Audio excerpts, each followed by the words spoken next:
Technical com channel के इस अनोखी कक्षा में आप सभी का स्वागत है। आज की क्लास में हम प्रश्नावली 1.1 का यानी लेसन 1 का क्वेश्चन आंसर का हल करेंगे। कल की यानी पिछली वीडियो में हमने कल यूक्लिड विभाजन एल्गोरिथम के बारे में हमने कुछ बताया था कि यह जो यूक्लिड विभाजन एल्गोरिथम है वह स्टेप बाय स्टेप करके होता है। यानी कल की क्लास में हमने कुछ यूक्लिड विभाजन एल्गोरिथम के बारे में बता दिया है। आइए कुछ उस पर विशेष चर्चा कर लेते हैं।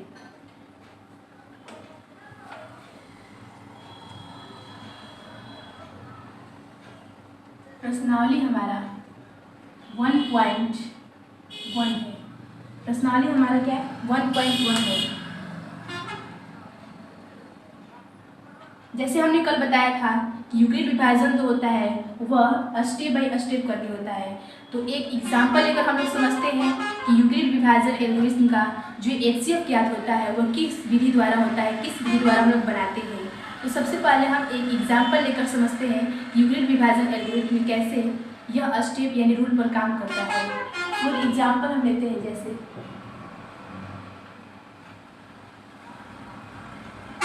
42 और 455 का एचसीएफ यूक्लिड विभाजन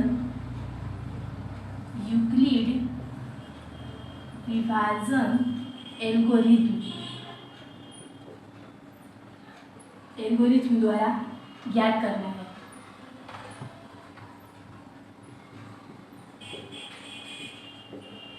क्वेश्चन कर रहा है एग्जाम्पल कि 42 और 455 का एचसीएफ यूक्लिड विभाजन एल्गोरिथम द्वारा हमको ज्ञात करना है। तो सबसे पहले हम इसका एचसीएफ निकालेंगे। ये एचसीएफ कर रहा है लेकिन एचसीएफ हम निकालेंगे। इसका एचसीएफ निकालेंगे 42 और 455 का हम एचसीएफ निकालेंगे। सबसे पहले एचसीएफ निकालने से पहले हमारे पास एक होता है भाजक होता है, इसको भाजक कहते हैं, और हमारे पास भाज्य होता है, और हमारे पास भागफल और शेषफल, यानी चार चीज़ हमारे पास होना बहुत आवश्यक है। तो यहाँ पर हमारा तो भाजक और भाज्य दिया होता है लेकिन हमें भागफल यानी क्वांटिटी क्यू याद करना होता है और शेषफल यानी रिमाइंडर यानी आर याद करना होता है। हमने कल पिछले स्टेप में बताए थे कि हमारा जब तक r बराबर 0 नहीं आता है आंसर तो वह हमारा एचसीएफ नहीं होता है। r बराबर 0 बहुत आवश्यक होता है लाना। यदि r बराबर 0 आया तो हमारा ये वाला जो पद है वह इसका एचसीएफ होता है, लेकिन जैसे ही ये r बराबर 0 नहीं आएगा तो यह प्रक्रिया अभी आगे बढ़ती रहेगी। यानी यूक्लिड विभाजन एल्गोरिथम का प्रयोग हम तब तक करेंगे जब तक कि हमारा रिमाइंडर यानी शेषफल 0 ना आ जाए। तो आइए हम इसका एचसीएफ निकालते हैं। सबसे पहले तो अगर हम 42 और 455 का एचसीएफ निकालते हैं तो 42 यहाँ हम इसको इरेज कर देते हैं। 42 1 बार में आएगा 42, 4 कट गया और 5 में से 2 माइनस होगा तो यहाँ पर 3 आएगा। अब इससे 3 नहीं होगा तो इसको बड़ा करने के लिए यहाँ पर 5 होगा, यहाँ पर 5 डालेंगे। अब ये 42 से 35 से जाएगा नहीं जाएगा, इसीलिए इसको यहाँ पर हम राउंड कर देंगे और 42 यहाँ पर डालेंगे। इसका एचसीएफ निकालना है। जैसे बात है कि एचसीएफ सबको आता होगा। फिर 35 और 42, तो 35 और 42, 35 यहाँ पर 1 बार में जाएगा क्योंकि 35 अगर 2 बार में करते हैं तो 2 से यानी 42 से ज़्यादा हो जा रहा है, इसीलिए हम 35 को 1 बार में लेंगे तो यहाँ पर 35 होगा। 2 में से 5 माइनस नहीं होगा, ये 12 हो जाएगा। 12 में से 5 गया तो 7 होगा और ये माइनस किया कितना हो गया 3 हो गया। 3 में से गया तो कट हो गया। फिर यहाँ पर राउंड करेंगे और फिर यहाँ पर ये 35 यहाँ पर लेंगे। 35 7 के टेबल में 35 आएगा 5 बार में, इसलिए हम 35 5 बार में कट हो गया। अब इसका हमारा एचसीएफ कितना आएगा? एचसीएफ बराबर हम 7 लिख देते हैं। ये तो इसका एचसीएफ निकल गया, लेकिन क्या ये यूक्लिड विभाजन एल्गोरिथम द्वारा बनाया गया है? नहीं, इसका तो अभी हमने क्या निकाला है? अभी तो इसका हम एचसीएफ निकाले हैं, एचसीएफ इसका निकाले हैं। लेकिन यह यूक्लिड विभाजन एल्गोरिथम द्वारा करा है इसको बनाने के लिए। तो ये यूक्लिड विभाजन एल्गोरिथम जो है वह रूल बाय है, यानी स्टेप बाय स्टेप करके है, वह स्टेप पर काम करता है। ये एचसीएफ ऐसे ही बनता है। यूक्लिड विभाजन एल्गोरिथम का रूल है कि वह स्टेप बाय स्टेप करके बनाना होता है। तो ये तो हमने इसका एचसीएफ निकाल लिया, लेकिन ये एचसीएफ यूक्लिड विभाजन एल्गोरिथम द्वारा नहीं है, ये तो डिवीजन मेथड है जो भाग द्वारा लोग करके एचसीएफ बनाते हैं। लेकिन ये कह रहा है यूक्लिड विभाजन एल्गोरिथम द्वारा हमको बनाना है इस क्वेश्चन को। तो ये हमारा आंसर नहीं होगा ऐसे। इसको सबसे पहले हम कॉपी पर रफ पर करेंगे, इसको रफ करके हमको इसको यूक्लिड विभाजन एल्गोरिथम द्वारा बनाना होगा। तो सबसे पहले इसको हम रफ कर लेंगे, कॉपी के पीछे करेंगे, और इसका यूक्लिड विभाजन जो हमारा मेन मेथड है वो अब हमारा बनेगा। इसको यहाँ पर हम बनाते हैं स्टेप बाय करके।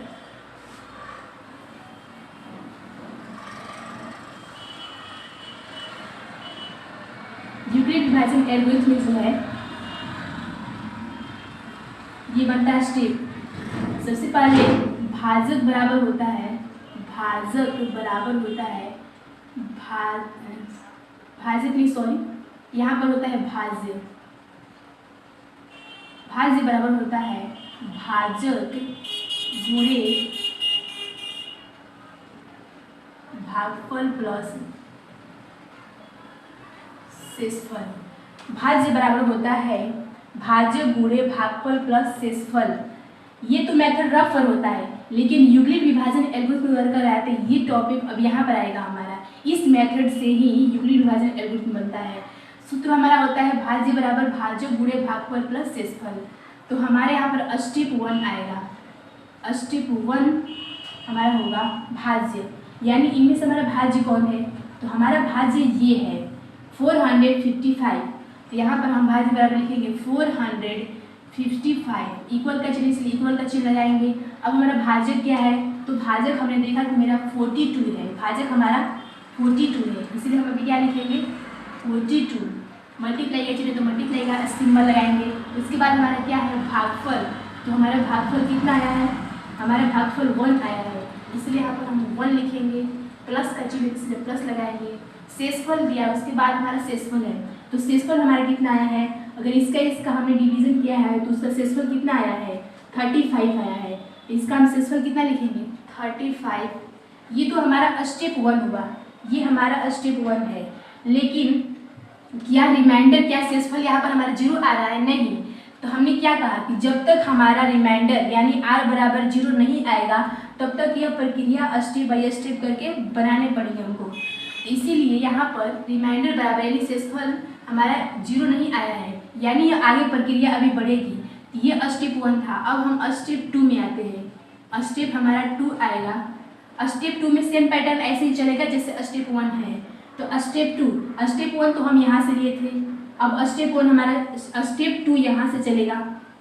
स्टेप 2 में हमारा भाज्य बराबर क्या है, तो स्टेप 2 में हमारा भाज्य बराबर 35 है। स्टेप 2 में हमारा भाज्य जो है वह हमारा भाज्य 42 है, इसलिए हम यहाँ पर 42 लेंगे। इक्वल का चिन्ह इसलिए इक्वल लगाएंगे। और भाजक जो है हमारा स्टेप 2 में भाजक 35 है, इसलिए हम यहाँ पर 35 लेंगे। और मल्टीप्लाई का चिन्ह इसलिए मल्टीप्लाई का चिन्ह लगाएंगे। उसके बाद हमारा भागफल क्या है, तो भागफल हमारे इसमें कितना आया है 1 आया है, इसीलिए हम भागफल की जगह पर 1 लिखेंगे। फिर प्लस है तो यहाँ पर प्लस देंगे। और फिर बाद में पूछ रहा है शेषफल क्या है, तो इसका और इसका हमने डिवीजन किया तो हमारा शेषफल कितना आया है 7 आया है, इसीलिए हम शेषफल की जगह पर 7 लिख देंगे। ये तो स्टेप 2 हो गया। स्टेप 2 में भी हमारा रिमाइंडर 0 नहीं आया है, यानी अभी और प्रक्रिया ये बढ़ेगी। तो हमारा अगला स्टेप जो होगा स्टेप 3 होगा। स्टेप 3 में भी सेम पैटर्न इसी तरह चलेगा। स्टेप 3 में पूछ रहा है भाज्य, तो हमारा इसमें से भाज्य कौन है, हमारा भाज्य है 35, तो इसलिए हम यहाँ पर क्या लिखेंगे 35। फिर उसके बाद इक्वल का चिन्ह लगाएंगे। फिर उसके बाद पूछ रहा है भाजक कौन है, तो इसमें भाजक कौन है, हमारा भाजक हमारा 7 है, इसलिए हम 7 लिखेंगे। फिर मल्टीप्लाई का सिंबल है तो मल्टीप्लाई का सिंबल लगाएंगे। उसके बाद पूछ रहे हैं भागफल क्या है, तो इसमें हमारा भागफल कितना आया है 5 आया है, इसीलिए हम यहाँ पर 5 लिखेंगे। उसके बाद प्लस दिया है, उसके बाद हम भी प्लस देंगे। उसके बाद शेषफल बोल रहा है, शेषफल हमारा क्या आया है, शेषफल यहाँ पर कुछ नहीं आया है, कुछ नहीं का मतलब 0 है ज़रूर, तो यहाँ पर हम क्या लिखेंगे 0 लिख देंगे। यानी हमारा ये स्टेप करते करते लास्ट में हमारे यहाँ पर r बराबर 0 आया है, यानी यह प्रक्रिया यहाँ पर समाप्त हो गई, यानी हमारा HCF यहाँ पर बन गया। तो हमारा HCF अब आंसर होगा इसका, HCF बराबर ये होगा, HCF बराबर होगा 7। अगर हम चाहते हैं, हो सकता है बाय मिस्टेक कभी गलती हो जाता है हमसे कि मान लो ये हमारा सही है कि नहीं, अगर हम जांच करना चाहते हैं कि क्या ये हमारा सही है, इसका 35 ही आएगा, तो इसको आसान सा तरीका है, हम इसको जांच भी कर सकते हैं। 7 5 से कितना होता है 35, और 35 में प्लस 0 ऐड करेंगे तो कितना आएगा 35, तो 35 राइट से भी बराबर है और ये लेफ्ट से तो पहले से है, यानी 35 इसका भी है 35 इसका भी है, यानी ये दोनों इक्वल है। इक्वल का मतलब ये हमारा जो स्टेप है वो सही है। सेम पैटर्न किसी भी इसका करेंगे, 35 में 1 में मल्टीप्लाई करेंगे तो कितना आएगा 35 आएगा, और प्लस इसमें 7 ऐड कर देंगे तो कितना हो जाएगा 42 होगा, यानी 42 ये भी हमारा लेफ्ट से भी है और 42 हमारा राइट से भी हो गया है। यानी इस तरह हम जांच कर सकते हैं क्या हमारा स्टेप जो लिखे हैं वो गलत है या सही है। तो हमारा लेफ्ट से भी 42 आ रहा है और राइट से भी 42 आ रहा है, यानी दोनों इक्वल है। इक्वल का मतलब हमारा स्टेप सही है। तो यह जो प्रक्रिया है यूक्लिड विभाजन एल्गोरिथम द्वारा बनाए गए हैं। ये यूक्लिड विभाजन एल्गोरिथम है। हमने किया था, ये क्वेश्चन कर रहा है 42 और 455 का HCF जो निकालना है वह यूक्लिड विभाजन एल्गोरिथम द्वारा निकालना है। तो यूक्लिड विभाजन एल्गोरिथम का ये स्टेप हम प्रयोग करेंगे। ये जो मेथड प्रक्रिया है ये यूक्लिड विभाजन एल्गोरिथम द्वारा बनाया गया है। यह प्रक्रिया हम कॉपी के रफ पर करेंगे, इसको नहीं लिखना है, इसको रफ पर करेंगे और रफ पर करके ये वाला जो स्टेप है वह यूक्लिड विभाजन एल्गोरिथम द्वारा हम बनाएंगे। यानी आपको समझ में आएगा होगा यूक्लिड विभाजन एल्गोरिथम का ये जो मेथड है, ये जो सूत्र है इसका हम प्रयोग करेंगे। तो आते हैं हम लेसन 1 प्रश्नावली 1.1 में, इसको हम इरेज कर देते हैं।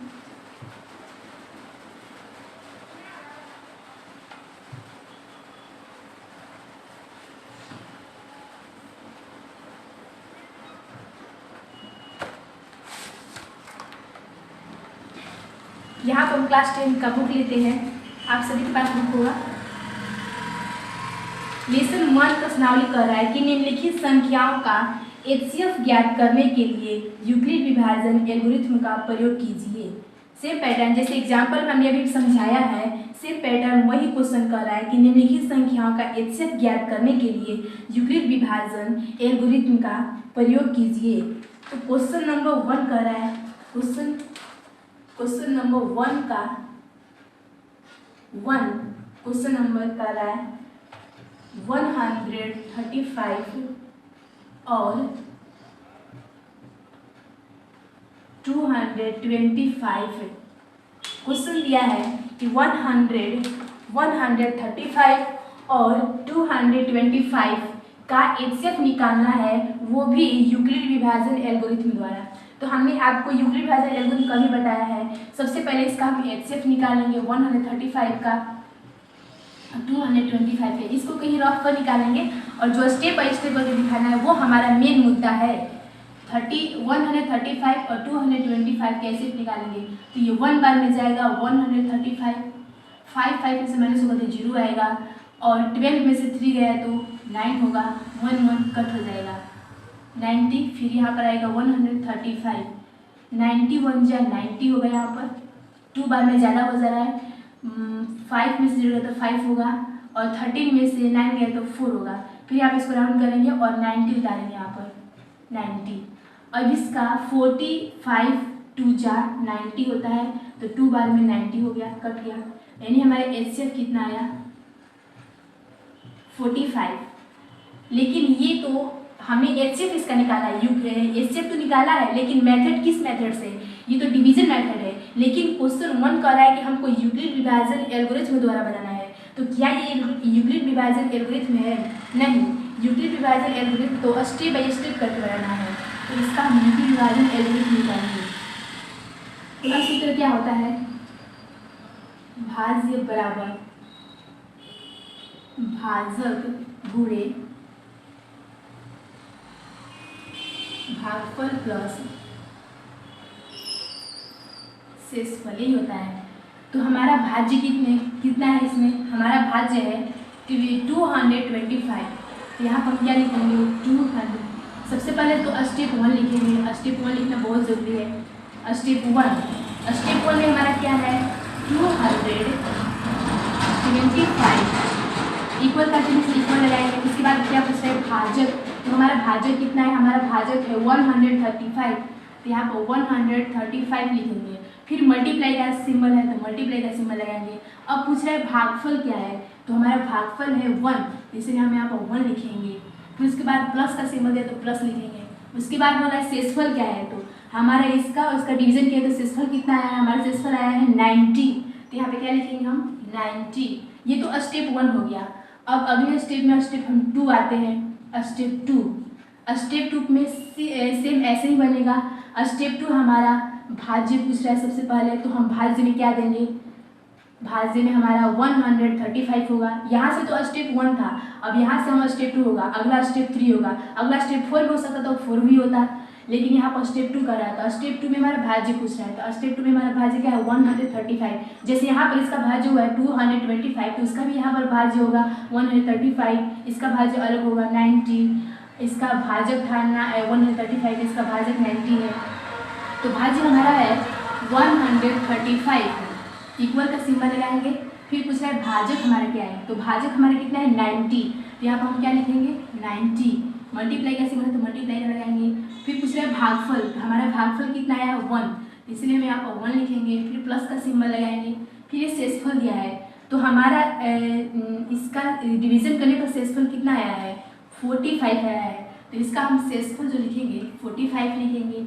अब आते हैं स्टेप 3 में। अगला हमारा स्टेप 3 होगा, क्योंकि हमारा रिमाइंडर बराबर 0 नहीं आया है ना, तो जब तक 0 आए तब तक यह प्रक्रिया चलती रहेगी। तो इसका स्टेप 3 का हमारा भाज्य क्या होगा, स्टेप 3 का हमारा भाज्य है 90, इक्वल का सिंबल लगाएंगे। फिर दूसरा भाजक क्या है, तो हमारा भाजक है, भाजक मतलब जो भाग करने वाला होता है, जो भाजक कर उसको भाजक बोलते हैं। तो भाग कौन कर रहा है, कौन काम कर रहा है भाग करने का, 45 कर रहा है, इसलिए ये भाजक है। तो 45, फिर मल्टीप्लाई का सिंबल लगाएंगे। फिर ये भागफल है, तो भागफल हमारा कितना आया है, भागफल हमारा 2 आया, इसलिए हम 2 लिखेंगे। फिर प्लस का सिंबल है, प्लस का सिंबल, शेषफल पूछ रहा है, तो शेषफल यहाँ पर हमारा कुछ नहीं का मतलब 0 है, ये क्या होगा 0 होगा, यानी ये हमारा रिमाइंडर यानी शेषफल 0 आया है। अब यहाँ तक प्रक्रिया समाप्त हुई। अब हमारा HCF बराबर आंसर क्या होगा, HCF बराबर 45 आंसर होगा हमारा। ये इस विधि से यूक्लिड विभाजन एल्गोरिथम है, यानी प्रश्नावली 1.1 का क्वेश्चन नंबर 1 का पहला क्वेश्चन जो है वह कर रहा है कि यूक्लिड विभाजन एल्गोरिथम द्वारा हमको इस प्रश्न को हल करना है। तो हमने इस प्रश्न का सबसे पहले HCF निकाला, HCF निकाल कर उसका यूक्लिड विभाजन एल्गोरिथम का प्रयोग करेंगे। यहाँ पर यूक्लिड विभाजन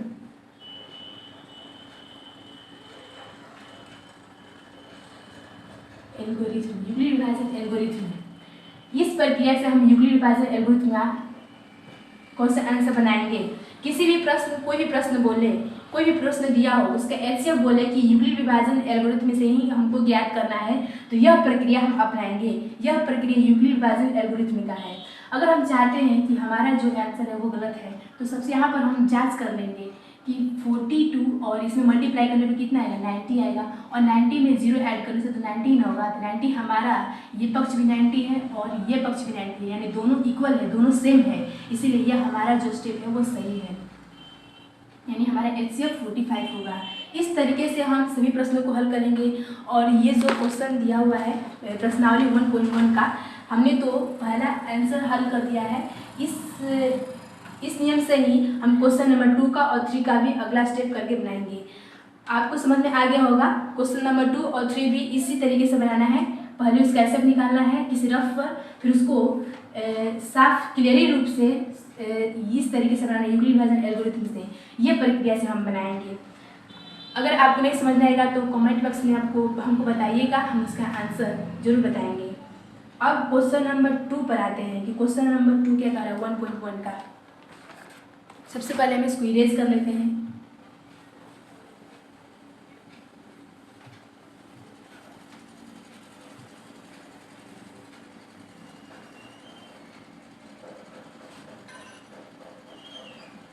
क्वेश्चन नंबर 2 हमारा है,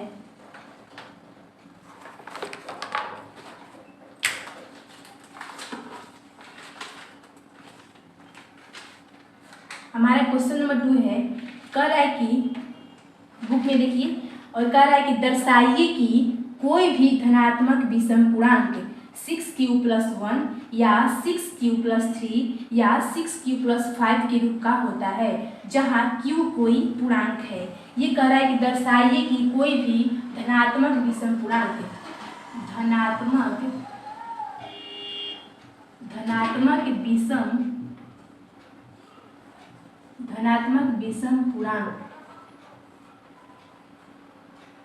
विषम पूर्णांक यह जो है किस रूप में है, 6q + 1 के रूप में है।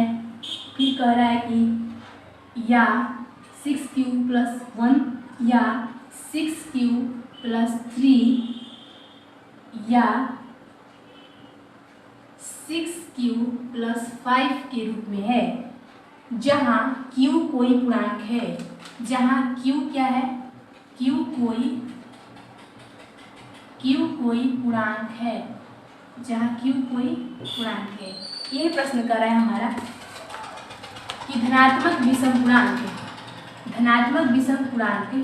q 6q + 1 या 6q + 3 या 6q + 5, जहाँ q कोई पूर्णांक है। सबसे पहले हम इस पर ध्यान देंगे कि क्वेश्चन कह क्या रहा है, ये क्या कहना चाहता है। ये कह रहा है कि धनात्मक विषम पूर्णांक, धनात्मक का मतलब हम लोग सब लोग जानते हैं कि धनात्मक मतलब कोई भी धन यानी प्लस में हो, धन में हो। विषम का मतलब कि हम सब लोग जानते हैं विषम संख्या 1, 3, 5, 7 ये सब विषम है। और पूर्णांक का मतलब कि ये जो नंबर्स दिए होते हैं, धनात्मक विषम पूर्णांक कह रहा है, तो 1, 3, 5, 7 ये सब धनात्मक विषम पूर्णांक है। ये कह रहा है 6q + 1 या 6q + 3 या 6q + 5 के रूप में हो, जहाँ q कोई क्या है, q कोई पूर्णांक है। दर्शाइए, ये कह रहा है दर्शाइए कोई भी धनात्मक विषम पूर्णांक किस रूप में होता है, जहाँ q कोई पूर्णांक है। विषम की बात कर रहा है। सबसे पहले मेन मुद्दा हमारा ये है कि विषम की बात कर रहा है, क्योंकि यहाँ पर विषम संख्या ही दिया है 1, 3, 5 ये सब विषम है। सबसे पहले इसको हम हल करेंगे। ये हमारा क्वेश्चन कह रहा है विषम पूर्णांक, धनात्मक विषम पूर्णांक कह रहा है। क्वेश्चन नंबर 2 ही कह रहा है, लिखेंगे माना कि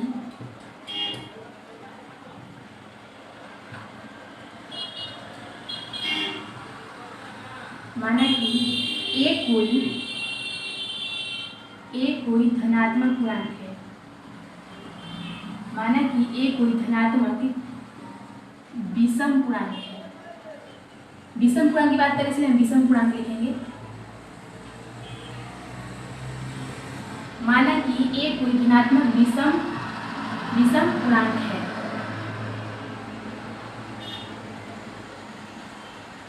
b बराबर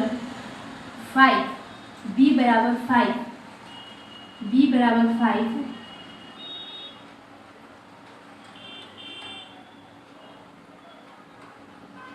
ए में 5 से विभाजन करने पर, a में 5 से विभाजन करने पर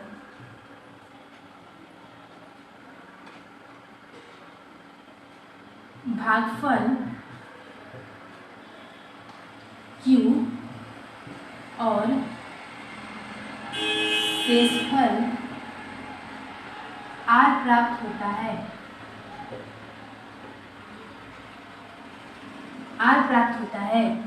b बराबर 5q, क्योंकि यहाँ पर 6q + 1 कर रहा है, यानी ये 6 है, तो 6 का एक स्टेप हम माइनस करेंगे, यानी एक स्टेप कम लेंगे तो हमारा क्या आएगा, 5 आएगा।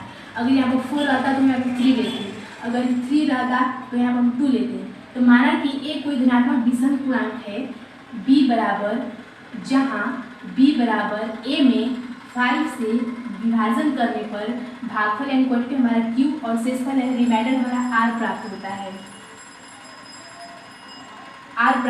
है। भागफल हमारा q और शेषफल r प्राप्त होता है।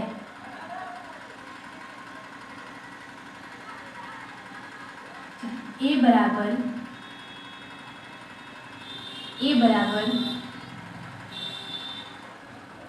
नहीं लिखेंगे यहाँ पर, शेषफल बराबर, हमारा शेषफल बराबर होगा 0 1 2 3 4 5, 0 1 2 3 4 5 शेषफल होगा हमारा 0 1 2 3 4 5, 0 1 2 3 4 5 शेषफल हमारा है। तो हम संख्याओं को लिख सकते हैं। तो हमारा संख्या होगा, हमारा संख्या ऐसे लिख सकते हैं इसको, 6 प्लस 0 है इसलिए 0 लिखेंगे, कॉमा 6 प्लस 1 है इसलिए 1 लिखेंगे, कॉमा 6 प्लस 2 है इसलिए यहाँ पर 2 लिखेंगे, कॉमा 6 प्लस 3 यहाँ पर 3 लिखेंगे, कॉमा 6 प्लस 4 है इसलिए यहाँ पर 4 लिखेंगे, कॉमा 6 प्लस 5 इसलिए 5 लिखेंगे। ये तो हमारा संख्या हो गया। 6 plus 0, 6 plus 1, 6 plus 2, 6 plus 3, 6 plus 4, 6 plus 5, यानी हमारा शेषफल था। तो शेषफल लेना जरूरी है। तो ये कह रहा है कि कोई धनात्मक विषम पूर्णांक है, ये विषम पूर्णांक की बात कर रहा है। तो ये क्या 6 प्लस 0, 6 प्लस 1 2 3 4 5 जो लगाया है, क्या यह विषम पूर्णांक है? इसमें तो सम भी है, इसमें तो धनात्मक भी है, लेकिन ये विषम पूर्णांक की बात कर रहा है। तो यहाँ पर हम लिख सकते हैं संख्या 6 1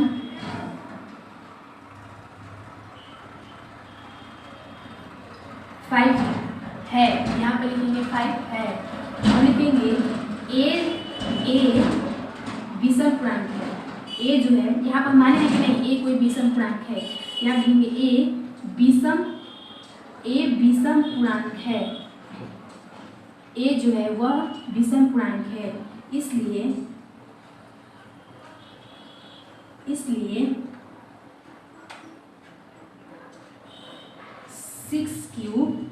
अगर हम इसको ऐड करेंगे तो 0 को कोई वैल्यू नहीं होता है, 0 को जिसमें ऐड करेंगे वही हमें संख्या प्राप्त होता है, इसलिए 6 और 0 को ऐड करेंगे तो 6 होगा। इसको हम अर्थात 6 लिख सकते हैं, 6 0 भी लिख सकते हैं, कोई गलत नहीं होगा।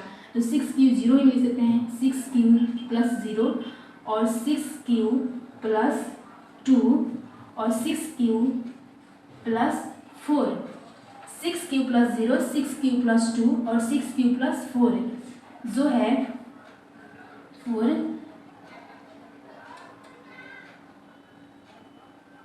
6 प्लस 0, 6 प्लस 2 और 6 प्लस 4,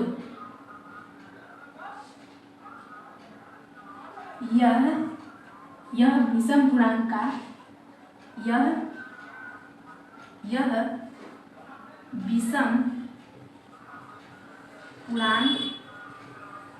विषम पूर्णांक का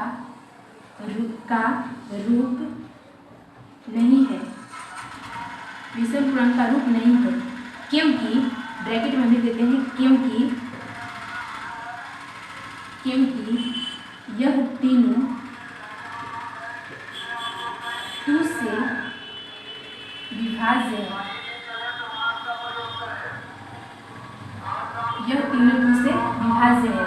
हमने यहाँ पर स्पष्ट किया है कि 6 जो 0 है, 2 है, 4 है, यह विषम पूर्णांक का रूप नहीं है, क्योंकि यह जो तीनों है वो 2 से क्या है, विभाज्य है।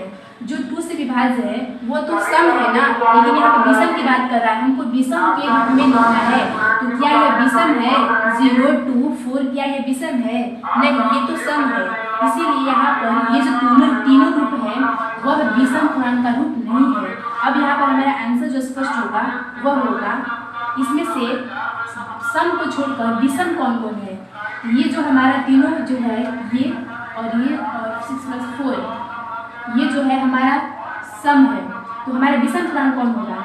6 प्लस 1, 6 प्लस 3 और 6 प्लस 5। यह जो हमारा है यह विषम पूर्णांक का रूप है। यह विषम पूर्णांक का रूप है। यह विषम पूर्णांक का रूप है। 6 प्लस 1, 6 प्लस 3 और 6 प्लस 5 यह विषम पूर्णांक का रूप है। क्योंकि यहाँ पर धनात्मक विषम पूर्णांक के रूप में हमें कहा था दर्शाने के लिए, दर्शाइए कि धनात्मक विषम पूर्णांक 6 प्लस 1, 6 प्लस 3 और 6 प्लस 5 की 5 जहाँ q कोई पूर्णांक है। यहाँ पर हमारा 1, 6 प्लस 1, 6 प्लस 3 और 6 प्लस 5 यह जो है यह विषम पूर्णांक का रूप है। क्योंकि यहाँ पर सभी विषम संख्या है, 1, 3, 5 ये विषम संख्या है। यह 2 से जो है विभाज्य नहीं होगा, इसीलिए यह विषम पूर्णांक का रूप है। अब नेक्स्ट टॉपिक हम देख लेते हैं कि नेक्स्ट टॉपिक में क्या कर रहा है।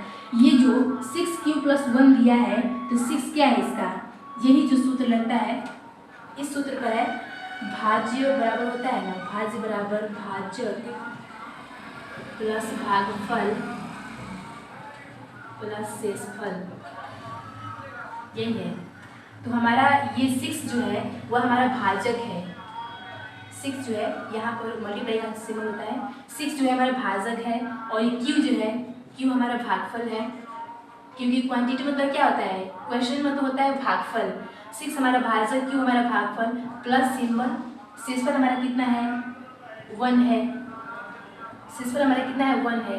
तो इसको हम अगर ऐड करेंगे कितना आएगा, 6 की में मल्टीप्लाई हो तो 6 की होगा, प्लस है तो प्लस 1 होगा यहाँ पर। उसी तरह सभी शेष का हम अलग अलग निकालेंगे। यहाँ पर हमने 1 का निकाला, हम 0 का भी निकाल सकते हैं, ऐसी बात नहीं है।